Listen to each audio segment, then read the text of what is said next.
Greetings and salutations, everyone. I hope everyone is doing well today. Today I have an update from a good friend of the channel, DJ, or better known as the original Boots on the Ground. Other channels have copied my little nickname for people that I have running around looking out in their own locations. But yeah, DJ. Been with the channel for three and a half years.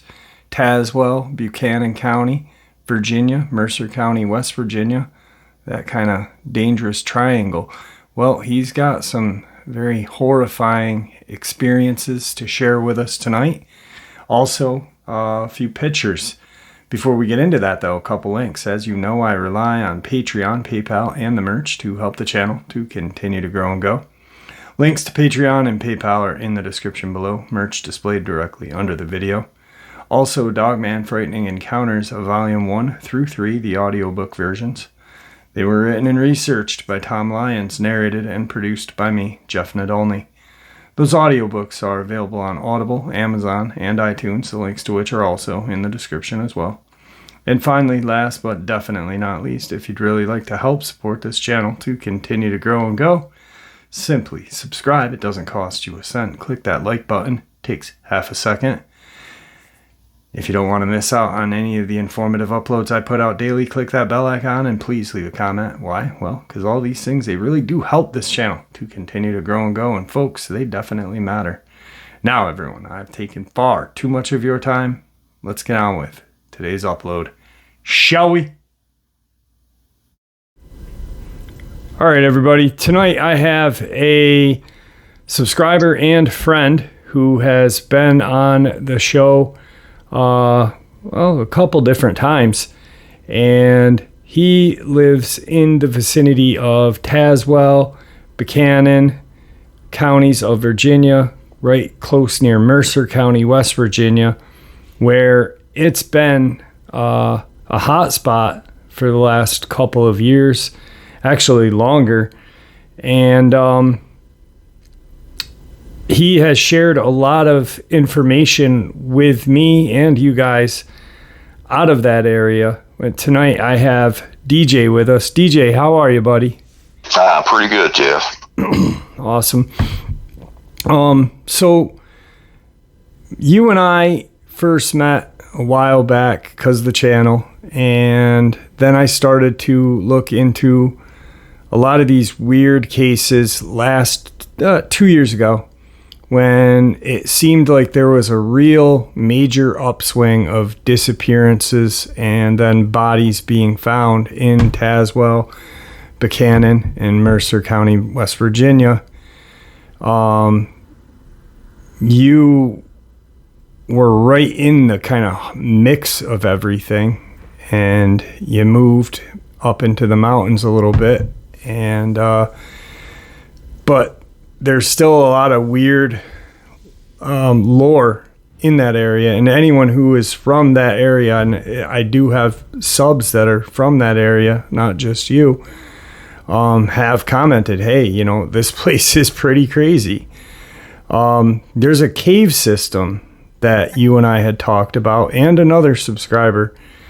You want to kind of fill us in on that cave system a little bit, and the location of it and stuff like that? Sure. It's a cave. We have a main highway that runs through, both counties in the southern West Virginia. It's 460. And right as it turns at 460 west, if you're traveling from Tazewell down to Richlands, Claypool Hill, or on down to Tennessee, you get close to that area. But right before you enter the area of Claypool Hill, there's a cave right there where the highway was drilled and shot out years ago and making the 4-lane. There's a big hole in the front right there. I've took pictures before, and there's a lot of stuff that travels in that way, and I've heard rumors and stories about it for years. Well, come to find out, there's a big underground cave system under there. I'll get more of that here in a minute. A few weeks ago, a friend of mine's son-in-law, at the time, he was contracted out working for the D.O.T, the state, where they cut down the medians and the edges of the road during the summer, to keep the weeds down, and so people would have clarity driving or what have you. And it was real hot that day. Of course it would be in the middle of the summer, and driving in equipment with a cab on it with glass around just going to burn them up. So they were right there at that cave. So when it come their lunch, him and another boy decided to go, cut their machines off and go take the lunch in the mouth of that cave. Well, they both hopped up in there, and they were sitting right there in the front, just took a pop and a squat and was sitting there talking and bulling, and they didn't see nothing at the time. It was daytime. But, he told my father and my buddy, his father-in-law, he kept telling him about the smell and just how it felt different, that there was just something that stayed on his mind the whole time I was there. It was itching at him. Well, when they got up and went back to work, he didn't know it until he found out that evening he left his cell phone right there in the mouth of that cave. Well, they wouldn't let him go back and get it, so he waited till after work, and he had a few things to do before he got back down. I reckon it was right at the edge of dark. I think he said it was about 8:30, between 8:30 and 15:09 that evening. And he ran and parked on the far side of the highway and run across the median and went across the other side and got up there in the cave. Well, you have to sort of jump to get up in there, and he was jumping, and of course he had to look around for the phone. And when he finally found it, he said he heard something clicking. To him, he described it sounded like nails bouncing off a hardtop if you walk. Well, every time he kept looking over his back, it would stop. And he'd go back to looking, and, a few seconds later, it'd start again. Well, finally, he found the phone. And when he turned it on to check it, he heard it again, so he looked over his shoulder. He turned the light on his phone and turned around, and he seen eyes. And I reckon it scared him so bad, he about fell out of the mouth of the cave. Well, he seen that, and he took off running. Well, when he jumped down, he sprained his ankle jumping down. And when he took off running across that part of the highway, he heard something else jump down too, and he said it made a loud, like a thump when it hit the ground. Well, by the time he was on the far side of that one part of the highway is when he heard it. Then he started hearing click, click, click, click, click. When he looked around, he seen something chasing him. And he said he didn't know what it was at the time, but he said it outrunning. He said it just went right. It didn't grab him. It just ran past him on the other side of the highway, and it jumped over the fence and went down the hill. Well, as he run up and got back in his vehicle, he's got an old SUV, and it's about had its last legs. It's old. It's a jalopper. Of course, it's a beater. Sometimes it can be hard to start, and just like in a classical horror movie this time, it was hard to start. So he goes trying to start it, and he had the windows down, of course, where it was hot. And when he kept cranking and cranking and cranking, then he said he heard something sniff real loud. And he turned to the right and looked outside, and he said, he seen eyes right there. It was about 20 foot from the side of his vehicle. Separating him from that side, there was a fence, and it was on private property. And he said about the time he got it started, he seen it jump over the fence. And he said as it jumped, it made contact. As it touched down, he squealed out. And he said he did see ears, and he said he did see eyes, and he couldn't see much of a mouth. And he said he seen a big furry chest, and he just took off. He said it was more of not exactly a brown, but a reddish color, a brownish red, and that's all he knows. But it scared him so bad, he will not go back. He quit the job the next day, and then come to find out, he knew somebody that, they hired somebody at one time. This guy told him that where that is, that hooks to an underground cave system, and it goes for miles and miles and miles. Well, he said he knew some contractors that come in, and they wanted to try to map the whole cave system. And he said they worked at it for about a week. And he said on the second week, they come in, and on that Tuesday, he called the guy that they contracted him out to and said they quit. So they wasn't going back. They wasn't retrieving the equipment they had left down in the cave system. They would retrieve what equipment they left on the job site on the surface, but they were not going back and not ever contact them again. He said there was something down there, and they do not wish to go back. And he told him in all conceits that he recommended that he not sending nobody else down there, so they might not come back out. He tried to get him to elaborate on what he saw, but he wouldn't go into detail. Yeah, that's crazy.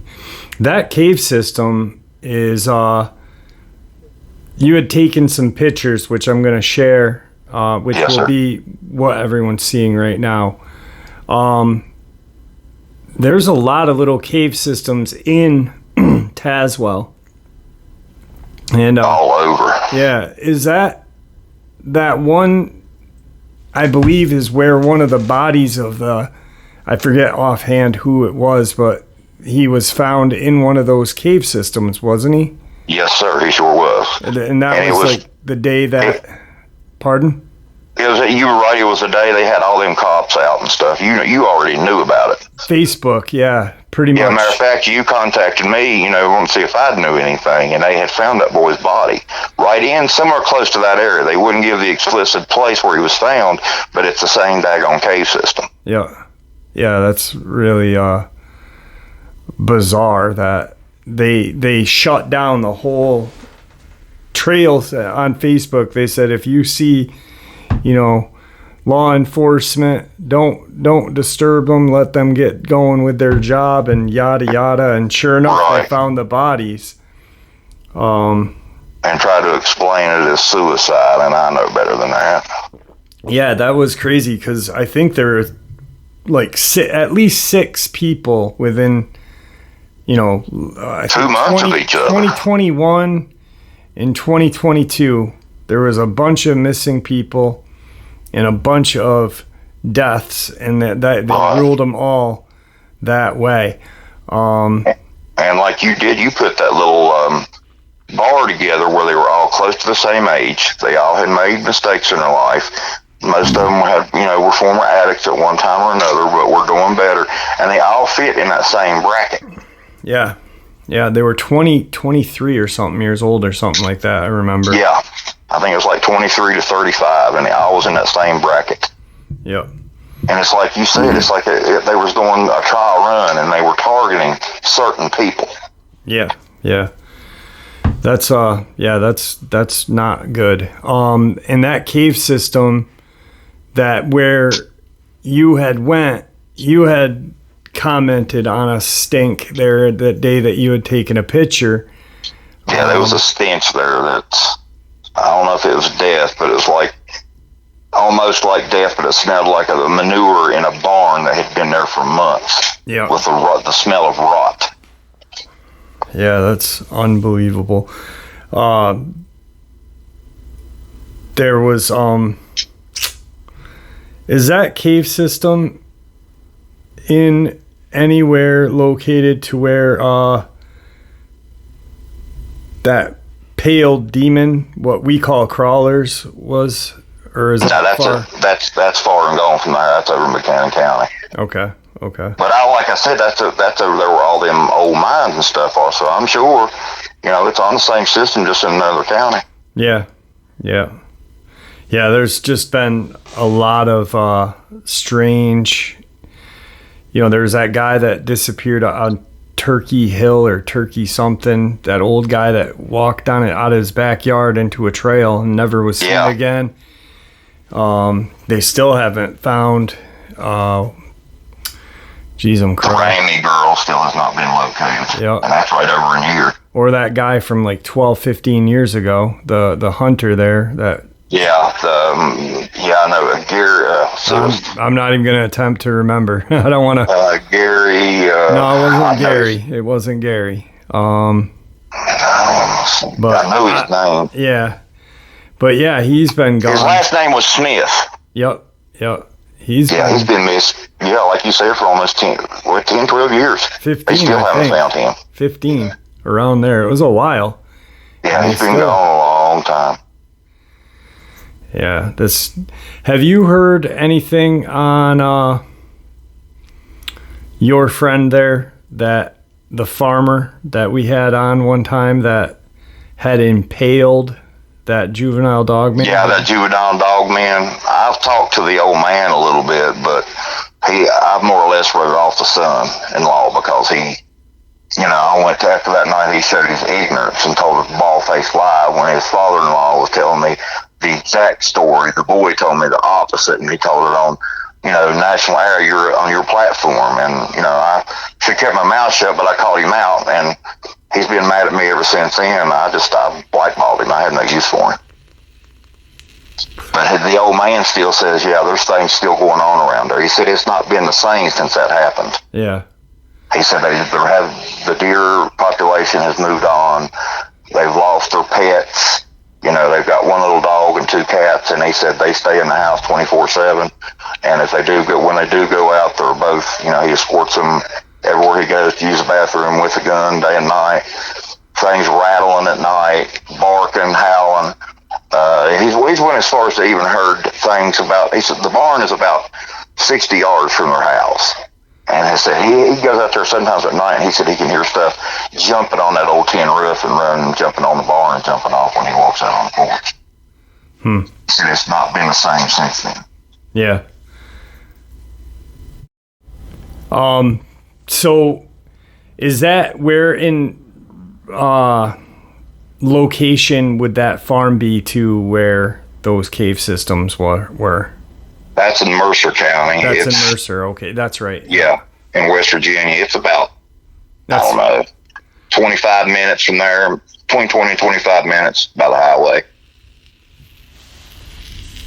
Yeah, I found it funny, not funny at all, but real strange how in 2020, 2021, 2022, like we just said, there was just this massive amounts of activity. And last year, there was that real weird weather pattern that you guys had where it was wind and rain and flooding in one part of your county. And in your part where you were, you didn't get hit. And then someone reached out to me, the same guy that actually told me about the cave system probably right before I touched bases with you, and told me about some sort of government team being down there, and they had killed a female and pup Dogman, put it on a train and headed towards Tennessee with the thing. Yes. Out that way. But I found it strange that, all that went on, and then right at kind of that time where that weather pattern hit and that Dogman was taken out of there, that a lot of the disappearances and deaths stopped. Yeah, it has. It's been rather quiet the last few months. So actually very quiet. Yeah. Too quiet, as a matter of fact. Which is, that's disturbing. But, maybe it's a good thing. And I think that just goes to show that they do, I don't think they migrate, but I think they're, they're nomadic. They travel where the getting is good, Yeah, they travel where the food pattern is. Yep. Or for any other reason, really. Yeah. I heard a man talking about a month ago, and he believes in cryptids. He said he's had a couple of experiences, but he found Jesus, as most people should if they don't have it already. And he's trying to link history with what's going on now. He's trying to link with the Euphrates going dry, and the four demons that are locked and chained up under it with this times now, with all this stuff that we're seeing. He's got a crazy hypothesis on the subject. I think he's a little bit actually nutty.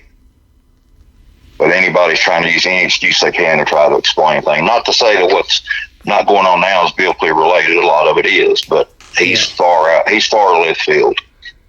Yeah, well, we don't know, actually. It's just, no, we don't. Let him have his let him have his puzzle pieces, and because you never know, he might be right. It's kind of weird, Yeah, he could. With all that, whoever would have thought the Euphrates would dry up? Mississippi's drying up, Yeah. But I think the Mississippi goes through its own patterns anyway. But the Euphrates definitely dried up, that's terrifying. Yes, it is.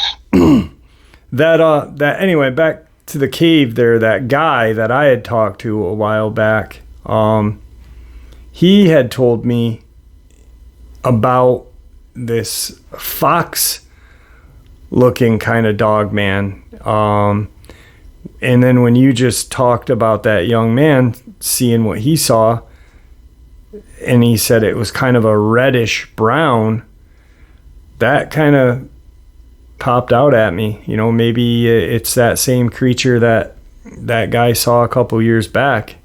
Could be, or maybe one of the pack or the family or what have you. Yeah. So evidently they're staying in that area. They're using that quite often. Yep.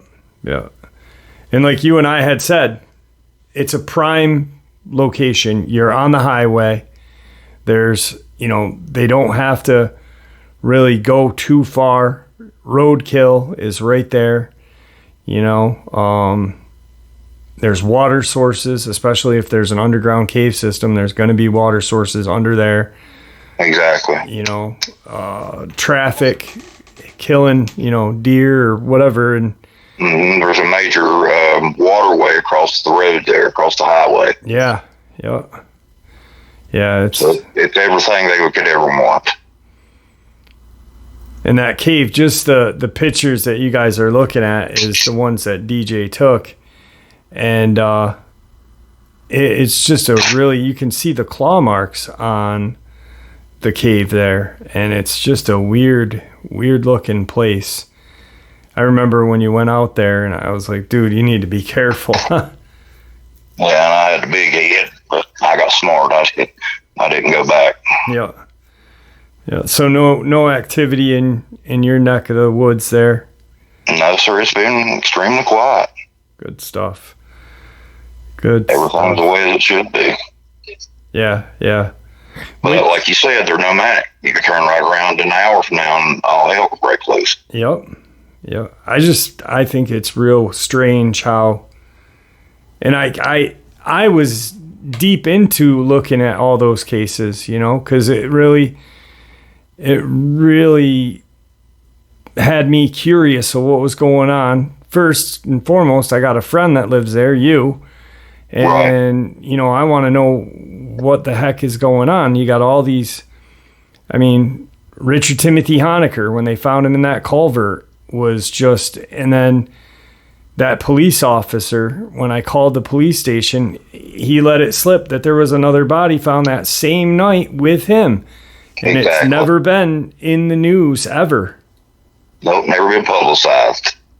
Real weird. I don't know. That whole Buchanan, Tazewell, and Mercer, there's a little triangle right there, and it's something isn't right. But I'm glad it's calming down a little bit. But still, now you've got something popping out. Maybe it was a freak sighting. Hopefully that was about it, but I hope so. I'm thinking just because his presence was in that cave right at dusk. Yeah, might have been the only reason. Maybe it was just getting out of the cave to do a little hunting or something, and randomly got spotted. So I just hope it was, like you said, just a one-time thing. Yeah, definitely. But, like we were saying, you never know. You definitely don't. No, sir, you sure don't. Well, all right, buddy. I appreciate you reaching out and sharing that with us. I hope that you stay safe and stay cool, and don't be doing anything. Yeah, don't be doing anything dangerous. Don't hang up. Don't think I do. Yeah, don't hang up because I want to talk to you for a little bit after here. But keep an eye out and keep your ears out for me if you don't mind about that cave system, because that seems like it's been really an area of happening. It's exactly. Definitely something's living in there. And, the whole police station, or not police station, but the whole police presence in that area, and then they found that body. I really think, when they found that body, they probably uncovered something and then shortly thereafter is when, everything kind of went crazy in your town for 2 or 3 months, and then it stopped. Everything stopped. So I think they might have uncovered something, and then the government came in to clean up. That's what I'm thinking. If they've got any sense at all, that cave that we're talking about right there off the side of the highway, they need to seal it.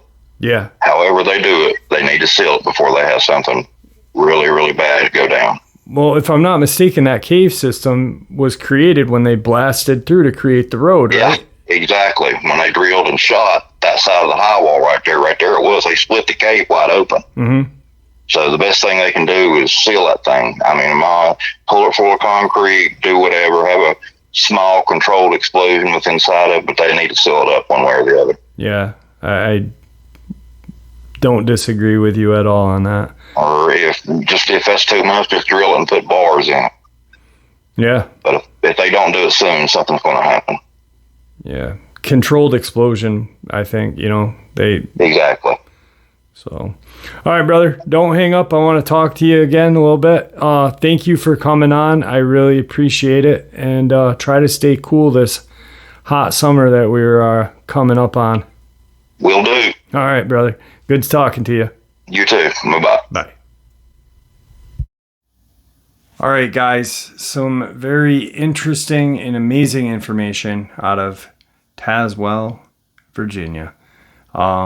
If there is a hot spot in Virginia, that'd be the location, Tazewell, Buchanan, and Mercer County, West Virginia. That little triangle of cryptid activity.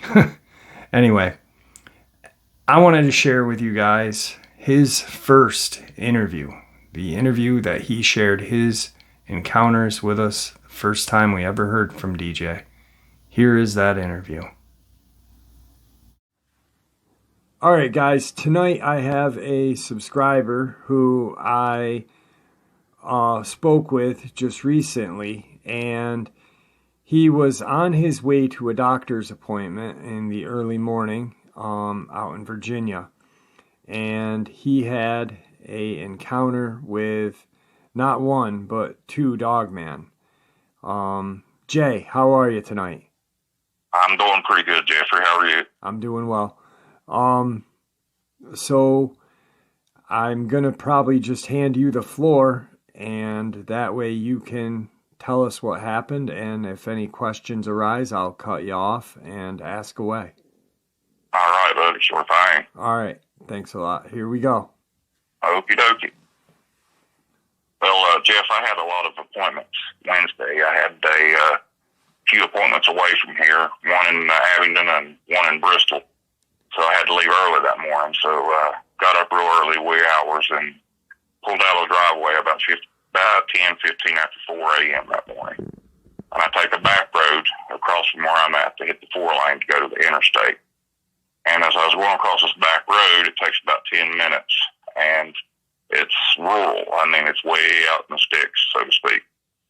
And I got about a couple miles from the house, and I was driving my wife's vehicle. It's not exactly new, but it's new to us because she ain't had it just a couple months, and she's real protective over it. It's a good little riding car. It's a PT Cruiser.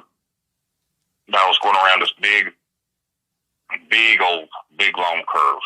And I mean, it's a horseshoe curve. It's one that looked exactly like a horseshoe if you could see it from above the map. And I slowed down to about, 20 mile an hour going into the curve. And all of a sudden, the vehicle acted as though you hit something and it vapor locked at the same time, but yet it shimmied. But the weight shifted from the right to the left. And I know good and well that it was no mechanical failure because it just don't act like that. So I hit the brake and I put it in park and I got out and was wondering. I ripped it up. It was fine. And I thought I seen a shadow up the road, a shape. So I stuck my foot back in and lit it up with the brake light. And I made out a shape, a big, tall shape that was extremely dark. I didn't know what it was, but from what I could tell, I would say it was probably about, 30 feet. So I got just enough light from the tail light to make it out. And I didn't know what was going on. I didn't want to suspect the worst, but anyway, I started hearing the gravels move and something breathing. So I took my foot off the brake and reached in to grab my sidearm I carry with me when I take long trips. And as I was reaching to get it out of the holster from the passenger side seat, I heard brush breaking real slow, but right up on the left-hand side above me, there's about a 6 to an 8 foot bank up to it hits the woods. And it wasn't exactly moving fast, but I could tell what was moving was not a quadruped. It was bipedal, just like when a man steps, and it was breaking real loud. Well, when I turned around and looked, it stopped. And then it started moving real quick and real heavy. So I got in and slammed the door and broke it down and drive and got out of there. Well, I was really, really tore up. It really scared the crap out of me, what I thought it probably could have been. So I drove down the road about 1.5 miles, 2 miles, right where I could see the lights of the main road coming out and vehicles going in a little subdivision. I pulled off on a wide spot there and caught my breath and caught my bearings back on what I was doing. Well, I drove on down to the appointment, but first I had to make a stop. And when I made a stop, of course, the parking lot was lit up. So when I got out to run into what I had to do, I came back out, and by the light there, it was still early in the morning, the sun wasn't up yet.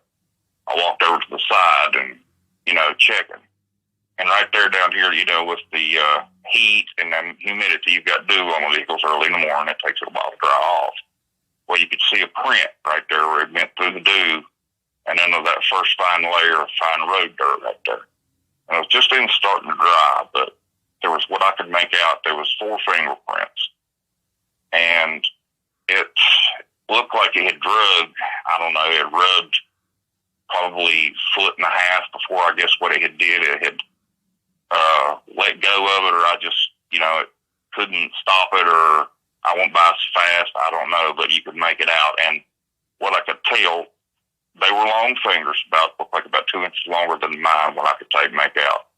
But real slender, real thin. I mean, almost like chicken bone thin after it's been plucked down. I mean, and the fur, I guess the hair, whatever it was, that's what backed it up. That's what I knew what it pretty well was. You could see like the pattern of the fur off the sides looked like a chamois cloth with, I guess you would say, leech extension hanging off of it, like loose fitting material, or like it was frayed.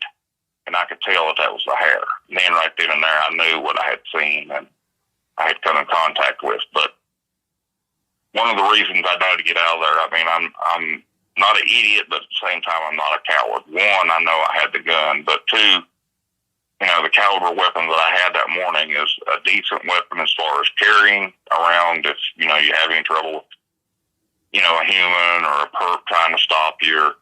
But what I've researched about and know about these things, a 32 automatic wouldn't do nothing but probably piss it off. And not only that, I'm not stupid. 1 man versus 2, and I've got 1 mag full of 10. No, I don't think so. It's not worth my life. And there's been a lot of things happen on this road in the last 30 years. This road's famed for, it's had 2 murders on it in the last 35 years. One was just recently here about 2 years ago, and there's all kinds of stories about this road back here being haunted, and this is seen and that's seen. Well, maybe there's something to it now. I don't know, but I'm taking precautions, and I've done warn the wife, not to travel that way at all at dusk or dawn, unless it's an absolute emergency, and do not stop for nothing to make sure the doors are locked. And I've told her if she ever goes across it to carry a weapon at all costs. Right. Now, when you came up to it, because there was initially when we had talked, you said there was another one on the other side of the road that you had seen. Yeah, I've seen an eye. What I did, I came back that way a few minutes later. I had to run back and get something from the house. I forgot some papers. And I stopped in that very area. And I had a little Coast flashlight I carried with me, LED, about 125, 130 lumen. And I shined it up in that area. and I didn't see nothing when I was getting ready to go. Then all of a sudden there was this laurel bush, no, excuse me, about 5 foot high, probably 4 foot wide, and it had 3 trees growing out of the side of it. It looked like little oak trees, I guess, where the acorns had dropped. But about 5 foot off to that one in the middle, there was a blue eye. A blue eye caught the light, and I seen it blink. And I got out there. I didn't even get out of the car. I just rolled the window enough down to shine the light out and look real quick, and I had the doors locked, and I seen eye shine, and it was blue. It was not gold like the rest of them, they say, but it was blue. It gave a blue reflection. And all I seen was a one eye, but the tree was so close together, the other one, I figured it was behind it. And when it blinked, I got out there. But it was about 5 foot off the ground. That was enough to tell me that it was no small critter or raccoon or possum or coyote or anything like that. Was there any noise or, like... Yeah, you could hear the noise. You could hear the leaf litter cracking around it where it was standing. So I knew there was something standing there. Yes. Okay. All right. So when you went back, you went to your appointment afterward. Yes. I'm assuming daytime or a little brighter. Yeah, it was a little brighter. It was starting to break dawn. Did you see any like I don't know, because you said there was like laurel bush and some brush and stuff. Was there any like indentations that you noticed, like from it? I did notice the shine. I'm thinking what was an ear, like the shadow went past, the eye and up, and you could see like a shadow of like a point. Okay. I guess like a fourth of the ear standing up. So yeah, I pretty well know what it was. Okay. All right. And the one I had previously seen by the light of the tail light, it was no human, it was no man. Because one, it was too tall, and two, you could just tell by the outlook. The head, from what I could tell, wasn't exactly where a man should have been. It sort of looked down. Right. And it was wide. It was very wide. But when I started hearing the gravel moving, and it was a weird sound when the gravel started moving, like something was rubbing on the gravel when it was picking up its feet. Like a dragging sort of sound, like if something was dragging, I would guess the toenails. Okay. I would go to say more or less the claws. Right. Now, just back to when you parked the car and you were looking at the prints on your car. Right. Was there a difference, like, because you said that the fingers were skinny, was there a difference in, like, where the claw would be from the finger? You could see a light indentation, 4 light indentations, where evidently the tip of the claw made contact with the surface of the paint. Okay. And when I got home that evening after I stopped by and washed it, I was able to take a chamois cloth and some wax and wax them out for the most point. And what I couldn't wax out, the way the car is colored and clear coated, it's really, really hard to spot unless you're right up on it with a magnifying glass. But yeah, there's still remnants of it there. Okay. All right. So pretty much Virginia is, I've been making a map of encounters lately, and I have you as a subscriber that lives in Virginia, another subscriber that lives in Virginia, and from Pennsylvania, it seems like they're traveling south for some reason. Right, correct. But they're stopping. I'm really not sure where, because they'd go to, Luke's all the way down to Mississippi. The other subscriber that I have that lives in Virginia, he has noticed that the animals are, he said that there was an abundance of smaller animals back in the day, squirrels, chipmunks, raccoons. They disappeared, and then the bears came.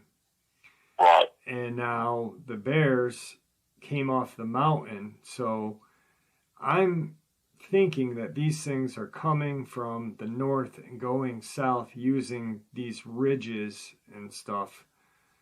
I'm trying to figure out why. You know, I mean, it's I just would think it possibly, Jeff, bro, because of the seasons. I guess if you think about it, you know, as intelligent as what they say they are, and from what I've seen and learned and researched, they show high intelligence. But yeah, possibly migrating is like the birds would, in the amount of small game that's down south. Yep. Yep. And, you know, a perfect example, like a highway that runs clean through your state in 2 hours, is the Appalachian Trail. Yeah, and that would make sense where the bears would be coming off that mountain, you know, through that trail down into mainland. And, you know, like Luke said, that den that's on his old property, his family doesn't own it anymore, but he would notice like a migration period. Correct. It's just strange that these things. I don't know. I'm confused because I wonder if they go straight down the Appalachian and then out west towards the west, you know, out towards Oklahoma that way, because from the map that I'm making, I literally have it pinpointed to where it goes down the southern coast, not, you know, on the coast, but down the south, and then out towards Oklahoma. Yeah. I don't know if they'll stay in there, and, you know, it's just very strange. And these things are, the more you have, the more questions that seem to get answered, the more questions arise, and it's very strange. Exactly. So, well, if most patrons would draw up the map of the Appalachian Trail, not just, you know, the states I want to attend, but the counties of the state that we're in, and follow it from state to state. It's a clean path from up there above where you're at on down through Pennsylvania, West Virginia, us in Virginia, down through the Carolinas, down through the other southern states, and it starts, like you said, it starts bearing out toward the west until it stops. And if they get off that, it's just a straight shot right through to Louisiana and Mississippi and Texas. Yep. And in my opinion, Virginia is the hub. We're right in amongst this, because I know you're more than well aware that, you know, some of the states that are growing with the population of these things is, of course, they say Michigan's where it all started, but they're forgetting about Kentucky. Kentucky's eat up with these things, from what I understand. Yeah, I mean, they say Michigan, but then the LBL is the in Kentucky. Yeah, that's in my eyes, that's the hot spot. That's the zone. And then you've got Kentucky, then you got Tennessee. Tennessee's got a lot of them too, and the Appalachian Trail goes right through Tennessee. Yep. And on down, I mean, like you said, the southern coastal states. And I don't know if they're migrating, if the biggest population of them is moving because their habitat is being torn down and cut. I don't know, but there's more of these things that are here. I mean, they're a reality for one thing. For the patrons listening tonight, or when you do listen to this, they are real. I don't care what anybody else tells you, what the government denies, or what scientists won't recognize. They are a reality. Not only just a reality, they're a growing number of reality. Yep. And, you know, the government covers up a lot of conflicts and run-ins with these things more than what people understand. Absolutely. So something's gonna change, or should change, hopefully for the better. If not, there's going to be so many confrontations with these things that it'll just spin out of control. Yeah, well, I think what's going to happen is just what's been happening, is that it'll just stay a cover-up, and wolves and cougars and bears will get blamed, and until there is that disclosure. So, right. Well, I appreciate you coming on and telling us your encounter. I Right. hope that you remain safe, and it's very, very smart carrying a firearm with you, especially traveling at night, well, early mornings when it's dark out. It just seems like these things are getting more brazen, and just they setting up these traps for motorists at odd hours. So, Exactly. Jay, I appreciate you coming on, and I thank you. I hope that you don't have another encounter, but if you do, you know who to get a hold of. Yes, sir, I sure do. All right, you got anything else to say? Well, I think I do. If the patrons out there listening and the good folks of the United States, let's think a little bit for the ones who want to wish for a happening to run into these things.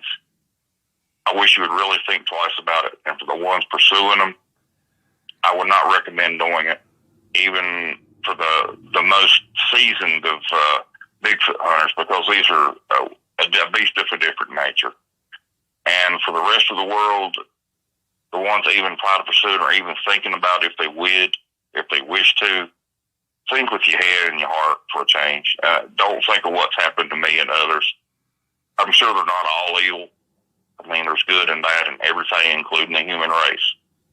There's a wise saying, and that saying is, man fears what it doesn't understand, and therefore we hate what we fear.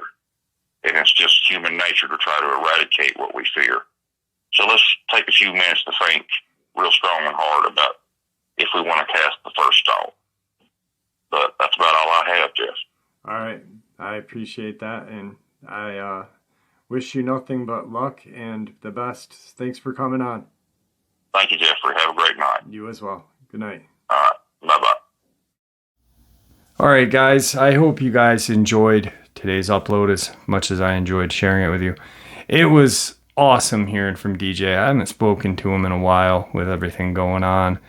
And, he's just a really good friend of the channel. Just really loves cryptozoology, loves the kind of the curiosity, like looking for those puzzle pieces. He's one of us. Super, super nice guy. I have a lot of respect for DJ. With that, I hope you guys enjoyed today's upload as much as I enjoyed sharing it with you. And I hope you guys stay safe, happy, healthy, and ever vigilant while in the woods. These things are out there, and they are definitely watching our pets, our children, our loved ones, our friends. And just because they don't believe, just because they don't know these creatures exist, doesn't mean we can't keep them safe by warning them or just keeping an eye on them. Anyway, guys, have a wonderful day, and God bless you all.